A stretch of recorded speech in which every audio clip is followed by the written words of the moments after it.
Gaza में छिपे Hamas के आतंकवादियों के खिलाफ इजराइल की कार्रवाई जारी है।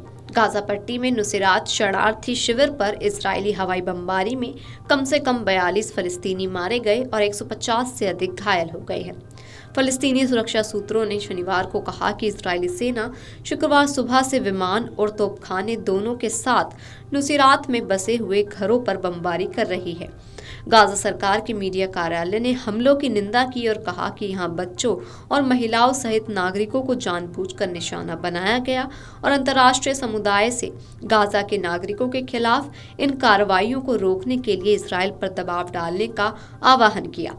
ईरान के सर्वोच्च नेता अली खामेनेई के इजराइल को दंडित करने के बयान के कुछ ही देर बाद मध्य इजराइल के टीरा शहर पर हिजबुल्ला के रॉकेट हमले में 11 लोग घायल हो गए। ईरान समर्थित हिजबुल्ला ने यह हमला लेबनान से किया था और इसे टीरा शहर का 3 मंजिला भवन क्षतिग्रस्त हुआ है, जबकि दक्षिणी गाजा में हमास के साथ चल रही लड़ाई में इजरायली सेना के 2 सैनिक मारे जाने की सूचना है।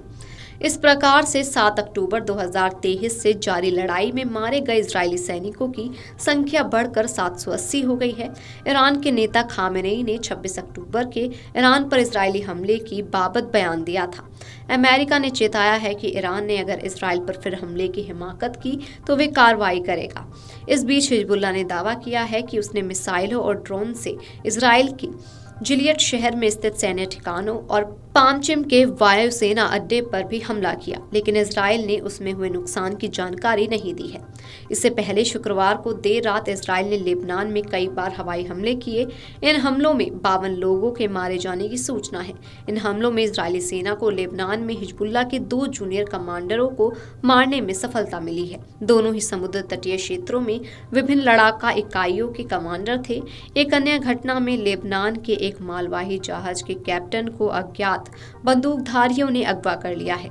अपहरण करने वाले किस संगठन और देश के थे, इसका अभी पता नहीं चल सका है। इजराइल ने गाजा में जो ताज़ा हमले किए हैं उनमें मारे गए 42 लोगों में आधे से ज्यादा महिलाएं और बच्चे हैं।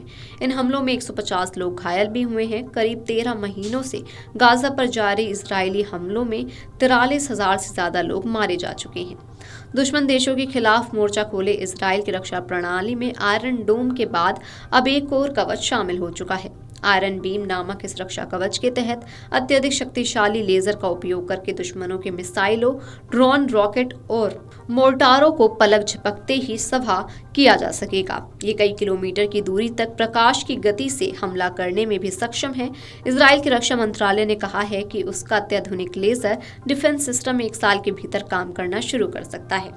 इजराइल के रक्षा मंत्रालय ने कहा है कि लेजर रक्षा प्रणाली से आयरन डोम समेत देश का रक्षा कवच और मजबूत होगा। इससे युद्ध के नए युग की शुरुआत भी होगी। $50 करोड़ से अधिक की लागत वाली आयरन बीम मिसाइलों, ड्रोनों, रॉकेटों और मोर्टारों हमलों की निष्क्रिय करने में सक्षम है। इजराइल ने इस रक्षा प्रणाली को ऐसे समय में तैयार किया है जब वह लेबनान में ईरान समर्थित हिजबुल्ला और हमास के खिलाफ जंग लड़ रहा है।